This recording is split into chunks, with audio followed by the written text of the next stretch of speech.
रेतवाड़ी व्यवस्था में अत्यधिक भूमि कर और उसकी अनिश्चितता मुख्य समस्या थी, जिसके कारण किसानों दिनों दिन साहूकार के चुंगल में फंसते गए। इसी के परिणाम स्वरूप 1875 में दक्कन में विद्रोह हुआ।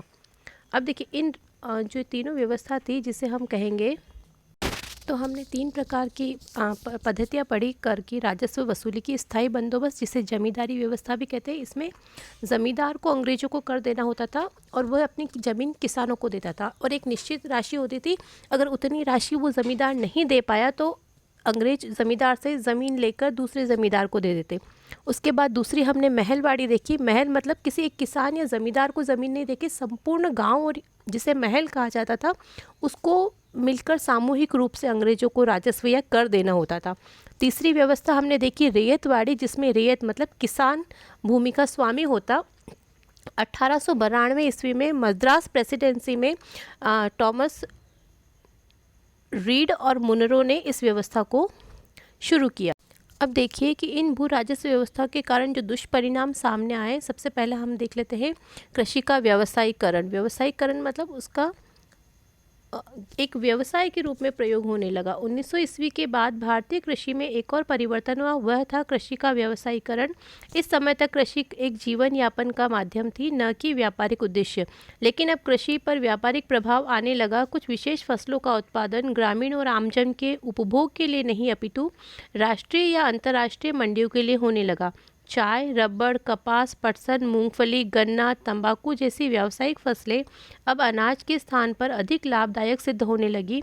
व्यावसायिक कृषि में भूमि कर अत्यधिक होने के कारण कृषक प्राय भूमि कर नहीं दे पाता था और उसे साहूकारों का सहारा लेना पड़ता था। इसके परिणाम स्वरूप उन्हें अत्यधिक ब्याज देना पड़ता। अतः कृषि का व्यावसायीकरण भारतीय किसान के लिए एक ऋण का दुष्चक्र साबित हुआ। इस व्यवस्था से अनेक बिचौलिए पनप गए, जिससे किसान और से अधिक गरीब होता चला गया। निर्धनता में वृद्धि, भूमि लगान में लगातार वृद्धि एवं फसल की सही कीमत नहीं मिलने से भारतीय किसान की आर्थिक स्थिति ब्रिटिश काल में खराब होती चली गई। साथ ही ब्रिटिश काल में अकाल, बाढ़, भूकंप और अन्य प्राकृतिक आपदाओं के कारण किसानों की स्थिति और भी बदतर होती चली गई। ग्रामीण ऋण पर बोझ में वृद्धि, अधिकांश कृषक अधिक लगान के कारण महाजनों एवं साहूकारों से ऋण लेते थे। इसी वजह से ऋण के जाल में फंसते चले जाते। ब्रिटिश काल में भारतीय कृषकों के लिए साहूकारों का ऋण एक बहुत बड़ी समस्या बन गया। मैकलेगन ने इस कर्ज का लगभग 300 करोड़ रुपए अनुमानित किया था। मैकलेगन ने इस कर्ज को कितना बताया? लगभग 300 करोड़। तीनों भू राजस्व व्यवस्थाओं में किसान को वास्तविक रूप से भूमि का मालिक नहीं माना गया। रेयतवाड़ी व्यवस्था में यद्यपि उसे भूमि का मालिक माना गया था, लेकिन भू लगान अत्यधिक होने के कारण भूमि गैर कृषकों के पास स्थानांतरित होने लगी। इसके कारण से ब्रिटिश काल में भूमि का मालिकाना हक कृषक से गैर कृषकों को स्थानांतरित हो गया। भूमि के लगान को स्थिर मूल्यों पर लागू कर यह तय कर दिया गया कि चाहे पैदावार हो या न हो, भूमि लगान तय कर दिया गया था, उसे देना ही होगा। भारत में जहां अधिकतर कृषि मानसून पर आधारित है, तो देखिए भारत की कृषि कैसी है? मानसून आधारित, जिससे कृषि उत्पादन निश्चित नहीं होता। अतः लगान की अनिवार्यता ने भारतीय कृषकों को निर्धनता व कर्ज के जाल में फंसा दिया। ब्रिटिश सरकार की शोषणकारी नीतियों के परिणाम स्वरूप अकाल का प्रकोप बढ़ गया। सन 1765 से सन 1855 तक भारत में कुल 12 अकाल पड़े। तो देखिए 10 वर्ष की अवधि में क्षमा कीजिएगा 100 वर्षों की अवधि में लगभग कितने अकाल पड़े? 12 अकाल। दुर्भाग्यवश खाद्यान्न का अभाव प्राकृतिक आपदा मात्र नहीं था, बल्कि ब्रिटिश शासकों की दोषपूर्ण वितरण व विपणन नीतियों का दुष्परिणाम था। रजनी पाम दत्त ने यहाँ तक प्रमाण दिए हैं कि अकाल के दिनों में भी खाद्यान्न का निर्यात किया जाता रहा था। बार बार के अकालों ने मानव मृत्यु दर में तो वृद्धि की ही, साथ ही पशु संपत्ति को और भी चारे की कमी ने काफ़ी नुकसान पहुंचाया। इस प्रकार मानव संसाधनों एवं पशु संपत्ति पर अकाल का बहुत विपरीत प्रभाव पड़ा। अब देखिए यहाँ पर हस्तशिल्प कलाओं का पतन किस तरह से हुआ। 19वीं सदी के दौरान भारतीय हस्तकला एवं शिल्प का उद्योग बहुत तेजी से पतन हुआ।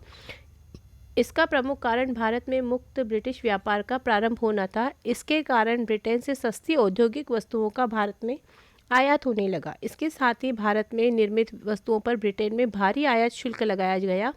जिससे भारतीय वस्तुएं इंग्लैंड में महंगी हो गई तथा कारखानों में निर्मित वस्तुओं से प्रतिस्पर्धा में नहीं टिक पाई। भारत में हस्तशिल्पकारों का संरक्षण देशी राजाओं, जमींदारों और सामंतों द्वारा किया जा रहा था, क्योंकि यही वर्ग इनके द्वारा निर्मित वस्तुओं का उपभोक्ता था। जैसे जैसे ब्रिटिश शासनकाल में भारत में विस्तार होता गया, वैसे वैसे यह वर्ग समाप्त होता चला गया।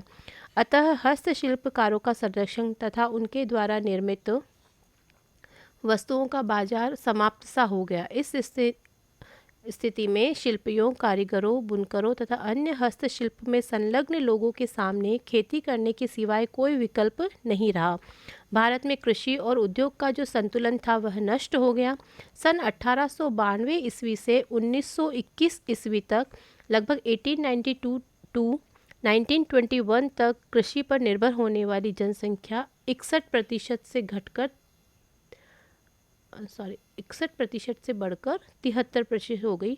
तो देखिए ये इम्पोर्टेंट है, 61% से बढ़कर 73% जो प्रतिशत कृषि पर निर्भर लोग हो गए, क्योंकि उद्योग धंधे नष्ट होने लगे। इस प्रकार भारतीय हस्तशिल्पी वर्ग ने आधुनिक सर्वहारा वर्ग का रूप धारण कर लिया। इससे भूमि मजदूर वर्ग, औद्योगिक श्रमिक, किराएदार तथा कृषक वर्ग में एकाकीपन की भावना पैदा हो गई। वे सब एक जैसी समस्याओं से पीड़ित हो गए। ऐसी स्थिति ब्रिटिश काल से पूर्व भी कभी नहीं थी। 19वीं सदी के उत्तरार्ध में भारत में कुछ आधुनिक उद्योगों का विकास होने लगा, परंतु रोजगार या उत्पादन की दृष्टि से स्थिति विकसित देशों के मुकाबले नगण्य हो गई। भारतीय औद्योगिक विकास 19वीं सदी के दौरान मूलतः कपास, जूट तथा चाय बागानों तक सीमित था। बाद में सन 1930 ईस्वी के दौरान यह चीनी, सीमेंट, कागज उद्योग तक पहुंच गया। सन 1907 ईस्वी में जमशेदजी टाटा ने लोहा एवं इस्पात उद्योग का शुभारंभ किया। तो सबसे पहले 1907 में जमशेदजी टाटा ने यहाँ पर लोहा और इस्पात उद्योग का प्रारंभ किया। इसके बाद औपनिवेशिक काल में आम जनता के लिए कल्याणकारी कार्यों को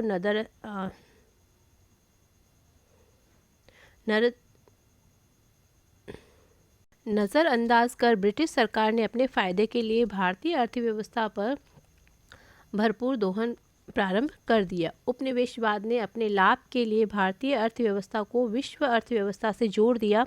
यह संबंध मूल रूप से असमान के सिद्धांत पर आधारित था। 18वीं सदी के अंतिम दशकों में ब्रिटिश सरकार ने अनेक भेदभावपूर्ण नीतियां अपनाकर भारतीय अर्थव्यवस्था को पूर्ण रूप से ब्रिटिश अर्थव्यवस्था के अधीन कर दिया। इससे भारत की स्थिति यह बन गई कि वह कच्चे माल का निर्यातक तथा निर्मित माल का आयातक देश बन गया।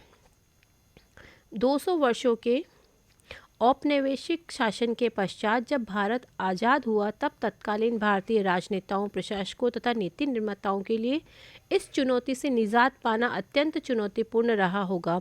यह कल्पना की जा सकती है कि समस्त चुनौतियों के बीच चुनी हुई लोकतांत्रिक सरकारों ने लगभग हर क्षेत्र में आधारभूत संरचना के विकास के लिए ऐसी योजनाएं तैयार की जिससे वर्तमान विकसित भारत का निर्माण संभव हो सका। तो चलिए, हमने एक चैप्टर पूरा रीड कर लिया है, तो अब इससे संबंधित प्रश्नों के उत्तर भी जल्दी से दे दीजिए। सबसे पहला जो प्रश्न है, धन निष्कासन का सिद्धांत किसने दिया? धन निष्कासन का सिद्धांत देने वाले कौन थे? दादा भाई नौरोजी, बाल गंगाधर तिलक, आर.सी. दत्त और गोपाल कृष्ण गोखले। तो इस प्रश्न के उत्तर आपको अगर आ रहे हैं तो आपने चैप्टर को बहुत अच्छे से पढ़ा है, अदरवाइज़ आपको इसको 1 या 2 बार वापस से पढ़ना चाहिए। दूसरा प्रश्न है, किस भू राजस्व व्यवस्था में भूमि का मालिक जमींदार को माना जाता है? स्थायी बंदोबस्त, महलवाड़ी, रैयतवाड़ी भू राजस्व व्यवस्था या उपयुक्त में से कोई नहीं? तीसरा प्रश्न है, रैयतवाड़ी भू राजस्व व्यवस्था किसके द्वारा लागू की गई? कॉर्नवालिस एवं जॉन शॉर, रीड एवं मुनरो, मार्टिन बर्ड और कैनिंग। चौथा प्रश्न है, poverty and un British rule in India नामक पुस्तक किसके द्वारा लिखी गई? दादा भाई नौरोजी, बाल गंगाधर तिलक, आर.सी. दत्त और गोपाल कृष्ण गोखले।